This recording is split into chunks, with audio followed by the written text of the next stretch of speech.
Salam à tous, big up à tous, c'est la vie de Guy Holland, vous connaissez déjà. Donc, je reviens pour un débrief encore. Donc, nous avons eu donc les deux matchs de Liverpool et de Manchester United. Donc, Manchester United, excusez-moi, Manchester United en tout cas, et Liverpool, donc, comme on connaît, c'est deux clubs rivaux, c'est deux clubs qui ne sont pas très loin l'un de l'autre. C'est deux clubs qui ont une histoire assez particulière. Et ces deux clubs aujourd'hui qui ont des destins assez différents. Manchester United vient de changer de club. Manchester United vient de changer de coach, pardon. Il vient d'avoir Ruben Amorim qui sort d'une très belle saison avec le Sporting.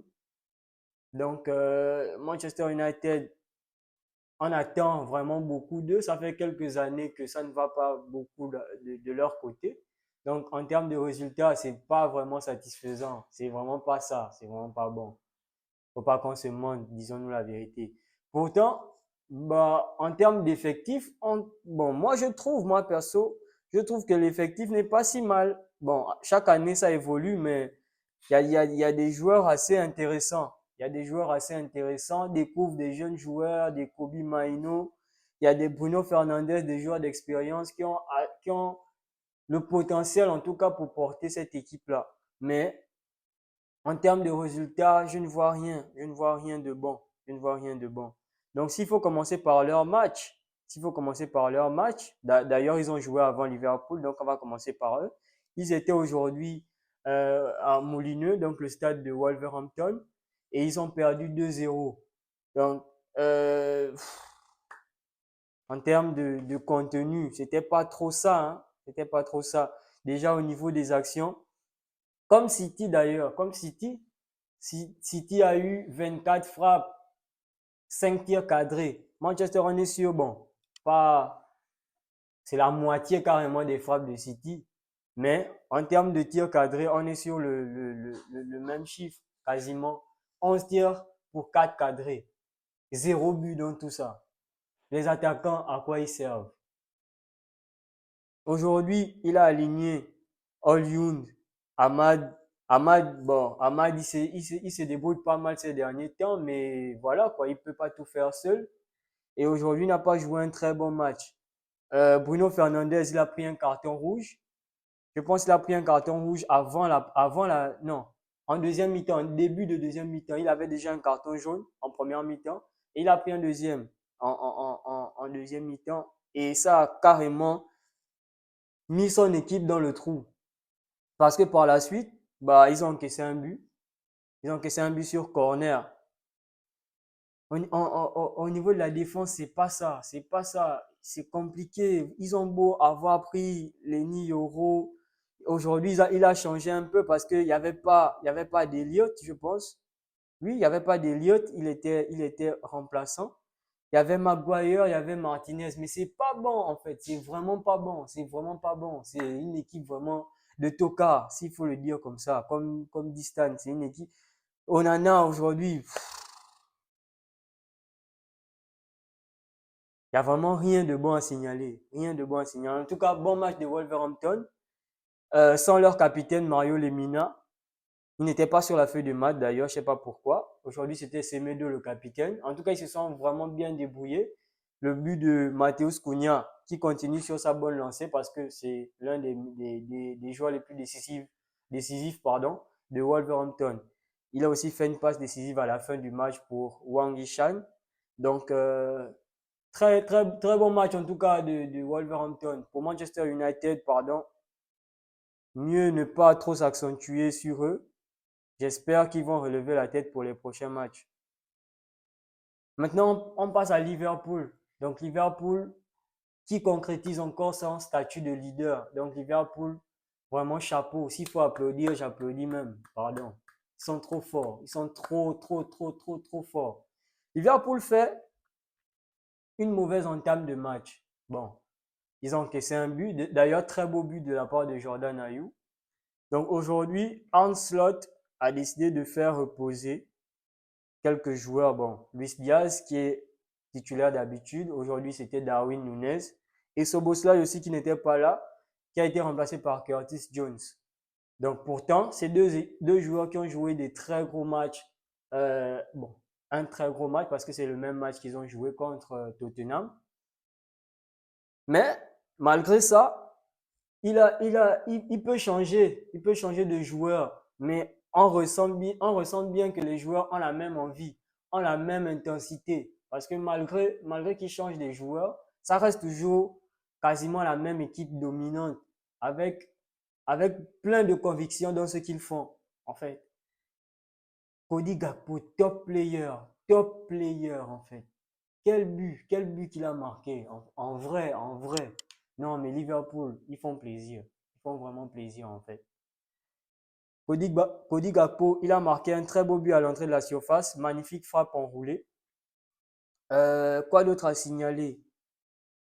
Curtis Jones, il a marqué le deuxième but. Donc, le premier but de Liverpool, bon, c'était une égalisation parce qu'ils étaient menés. Ils se sont un peu fait peur au début parce ils ont été menés pendant un bon moment. Mais ça se voyait qu'ils allaient réagir rapidement. Ça se voyait que ça allait arriver. Donc, ils ont égalisé avant la mi-temps, durant le temps additionnel de la première mi-temps, par l'intermédiaire de Cody Gakpo. Comme je disais, un très beau but. Par la suite, donc, en deuxième mi-temps, ils ont déroulé, hein, ils ont déroulé. L'intensité, le pressing, les combinaisons, ça n'a pas manqué. En tout cas, c'était super de la part de Liverpool. Le but de Curtis Jones, très beau travail de Mohamed Salah sur son côté, travail de McAllister à saluer aussi. Donc, c'était tout simplement magnifique.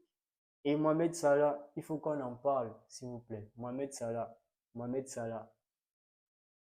il est trop fort. Il est trop fort, il est trop fort, il est trop fort. Masterclass en tout cas.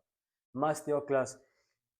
En fait, il est injouable en ce moment. Il est injouable. Je ne sais pas ce qu'il a mangé, je sais pas ce qu'il fait, mais en tout cas, actuellement, il n'y a pas quelqu'un qui peut parler avec Mohamed Salah.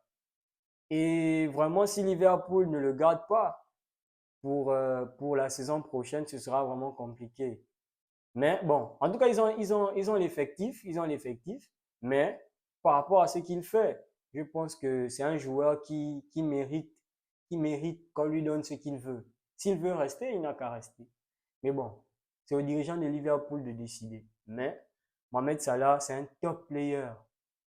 Si à la fin de la saison, si ça continue comme ça, si Liverpool gagne, parce que là, Liverpool a un match en retard, et ils ont déjà 7 points d'avance sur le deuxième qui est Chelsea. Bon, en attendant Arsenal demain.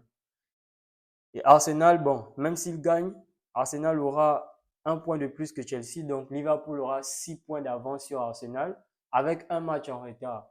Donc Liverpool est très bien parti déjà pour le titre. Donc s'il continue comme ça jusqu'à la fin, bah, ce sera vraiment pas mal. Donc pour Mohamed Salah, ce sera tout bénef et il sera, je pense, l'un des favoris pour le Ballon d'Or à la fin de la saison. Bon, en attendant aussi ce qui va se passer en Ligue des Champions parce que pour le moment aussi, en Ligue des Champions, Liverpool fait un parcours parfait. Ils n'ont perdu aucun match et ils n'ont pas fait de match nul. Ils n'ont que des victoires. Donc, je pense que pour le moment, c'est lui le favori pour le Ballon d'Or. Mais c'est encore loin. On va pas trop s'avancer là-dessus. En tout cas, c'était juste ça pour aujourd'hui, hein, ce qu'il fallait signaler. Quoi d'autre? Quoi d'autre? Bon, Leicester, Liverpool, c'était juste plus fort que Leicester. Déjà que Leicester, c'est pas très satisfaisant depuis le début de l'année. Bah, donc c'est un peu ça.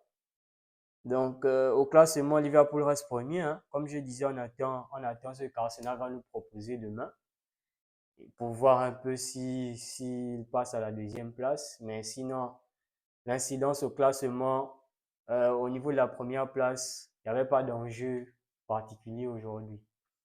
Donc, merci au Boxing Day parce que ça a sauvé notre journée et notre soirée. On a eu quand même du beau football, des beaux buts dans quasiment tous les matchs. Donc, j'espère que demain aussi, on aura donc de quoi se faire plaisir. Et donc, on se dit à très bientôt. Donc, à demain, si possible. Je ne sais pas si je pourrai débriefer Arsenal, mais on verra. Et donc, n'hésitez pas à réagir, liker, commenter, partager, abonnez-vous, activez la cloche de notification. Prenez toujours soin de vous. Joyeux Noël et bonne fête de fin d'année. Big up!